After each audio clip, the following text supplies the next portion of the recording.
A história inspiradora de hoje é sobre Esdras lendo a lei diante do povo de Israel, conforme narrado em Neemias capítulo 8. Após décadas de exílio na Babilônia, Jerusalém estava sendo lentamente restaurada. Seus muros haviam sido reconstruídos, mas o povo ainda precisava restaurar algo mais precioso: o coração. Era tempo de reencontrar o caminho com Deus, e foi então que Esdras, o escriba, se levantou diante da multidão para proclamar novamente as palavras sagradas esquecidas.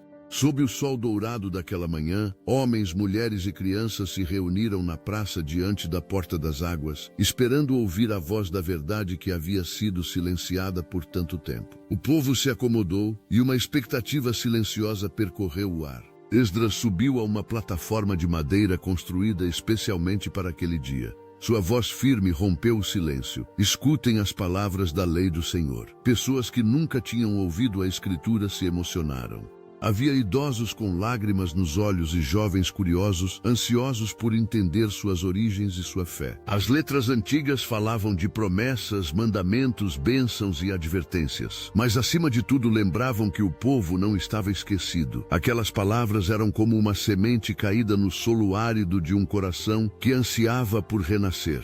No meio daquela gente, um jovem chamado Eliabe apertava o manto com as mãos trêmulas. Ele havia nascido no exílio e só ouvira histórias de um passado glorioso e de um Deus distante. Ao escutar Esdras, algo diferente começou a arder dentro dele. "Pai", perguntou sussurrando a um ancião ao lado, "por que todos choram?" O idoso, de olhar cansado, respondeu: "Choramos porque lembramos quem éramos e quem deixamos de ser." As palavras ecoaram no coração do rapaz como um despertar.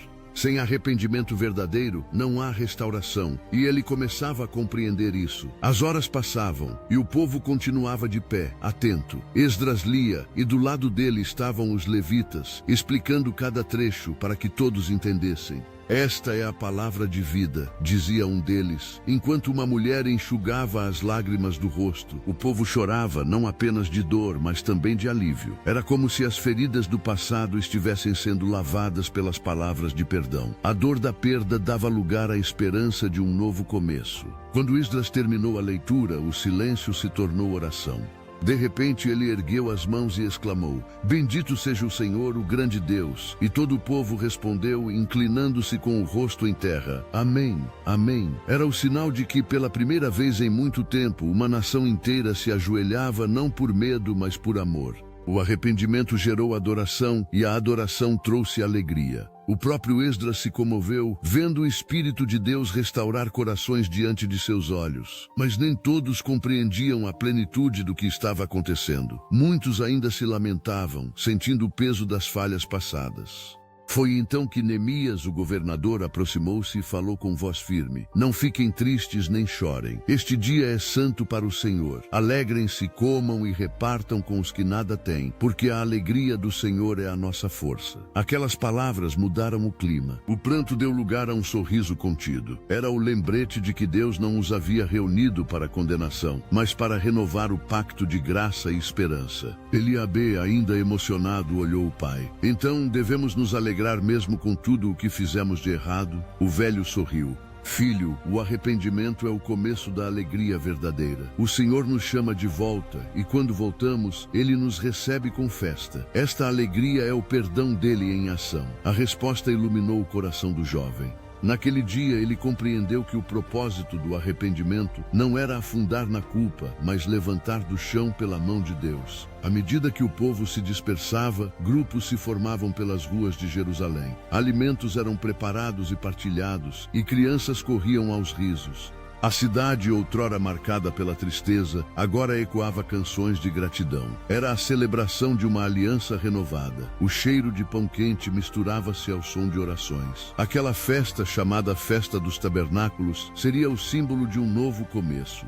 Deus estava novamente no centro da vida do seu povo. Esdras, ao cair da noite, caminhou pelas ruas e observou as famílias reunidas. "Por tantos anos vagamos sem direção", pensou. "Mas hoje voltamos a ouvir o som da palavra. Hoje nós lembramos que Deus nunca deixou de falar. Fomos nós que deixamos de ouvir."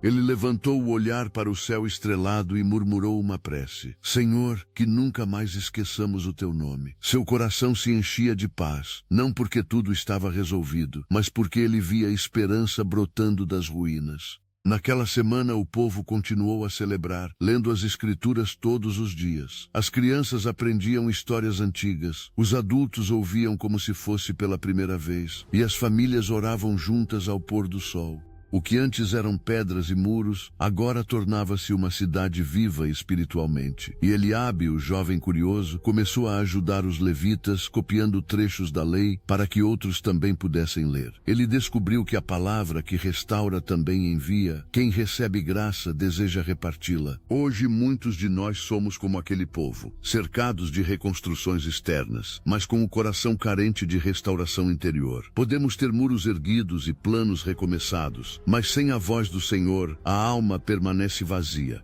Assim como Esdras, é tempo de nos voltarmos à palavra, de escutá-la com o coração aberto e de deixar que cada versículo reacenda a fé adormecida. Porque quando o povo de Deus retorna à sua voz, a alegria volta, a comunhão renasce e o propósito se renova. Se você gostou, curta e compartilhe esta história para que mais corações sejam lembrados de que a verdadeira restauração começa quando escutamos novamente a voz de Deus.